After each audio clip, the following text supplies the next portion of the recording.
वक्फ कानून के खिलाफ काली पट्टी बांधकर प्रदर्शन इस वक्त हो रहा है। तालकटोरा स्टेडियम में काली पट्टी बांधकर प्रदर्शन हो रहा है। काली पट्टी बांधने के सवाल पर भड़के हैं मौलाना। रिपब्लिक भारत के सवाल से भागे हैं कई मौलाना।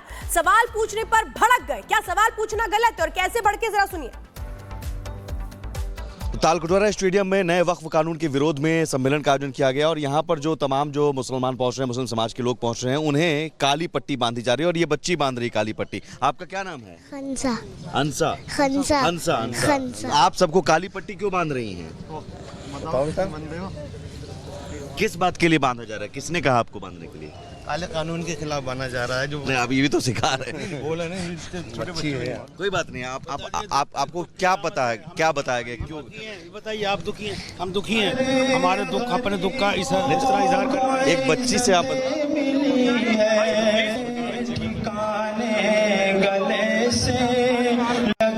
नहीं, तो बच्ची को कुछ तो पता होना चाहिए। कुछ नहीं पता होना चाहिए। कोई आप मुझे बताइए काली पट्टी क्यों बांधा जा रहा है? आपके घर के बच्चों को बता दीजिए। अरे काली पट्टी क्यों बांधा? मैं आपसे पूछूं, ये एक संकेत है। पूरी एक लोकतंत्र व्यवस्था के अंदर जो है ना, सांकेतिक प्रदर्शन होते हैं और ये प्रदर्शन हो रहा है। एक तरफ सुप्रीम कोर्ट में यहाँ से कार्रवाई चल रही है, दूसरी तरफ जनता सड़कों पर है और ये गुस्सा है।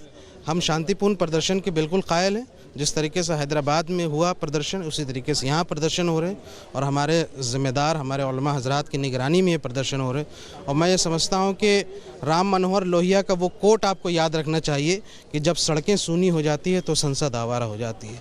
तो ये सड़क भी आबाद रहेंगे, संसद भी आबाद रहेगी और सुप्रीम कोर्ट भी आबाद रहेगा। जिन जिन ऐसे प्रतिष्ठानों को पर भी उतरने की बात है क्या इस पूरे प्रोग्राम में, कार्यक्रम में? आगे सड़क यही है। जनता को जहाँ जहाँ यहाँ से मौके मिलेंगे, जो जो लोकतांत्रिक व्यवस्था के अंदर ताकत दी गई है वहाँ पे मिलेंगे। अगर किसान साहब ने कहा कि सड़कों पर उतरने की जरूरत नहीं है, हम लोग सभाओं के जरिए ही विरोध करें।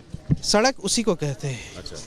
सुप्रीम कोर्ट से बाहर, संसद से बाहर जहाँ पर भी प्रदर्शन करने की यहाँ से इजाज़त होगी वहाँ प्रदर्शन होगी। और प्रदर्शन के लिए जो है ना, कोई स्पेसिफिक टाइम लाइन नहीं होती है। जनता यहाँ से अपने एहतजाज करती है। भारतीय जनता पार्टी बंगाल के अंदर प्रदर्शन करती है तो पूछती है क्या? भारतीय जनता पार्टी अगर झारखंड के अंदर प्रदर्शन करती है तो नहीं पूछती है ना। तो उसी तरह कोई पूछा नहीं जाता। क्या वक्फ संपत्तियों के निजी इस्तेमाल का जो आरोप है, AIMIM के विधायक अख्तरुल ईमान ने कहा कल किशनगंज में कि यहाँ से कि गलत प्रोपेगेंडा करने वालों, अख्तरुल ईमान ने कहा कि कुछ मुतवल्लियों ने निजी इस्तेमाल किया। ईमान साहब ने जो कुछ कहा है बिल्कुल सही कहा है और हमारी पार्टी का मौक़िफ़ बिल्कुल साफ है कि हम इस कानून के खिलाफ है और उसकी पूरी लड़ाई करेंगे। कह रहे हैं कि निजी इस्तेमाल हुआ है। अख्तरुल ईमान, आप यहाँ से एक छोटी सी बच्ची, 8 साल की बच्ची से आप यहाँ से मैंने पूछा क्या, क्यों बांध रहे हो? कर रहे हैं। अख्तरुल ईमान के बारे में बताइए। अरे जाइए। तो सुमित पूछ रहे थे कि क्या अख्तरुल ईमान ने जो कहा वो जायज है, सही है? तो इस पर उन्होंने बिना कुछ ही जानकारी के कह दिया कि हाँ वो जायज है।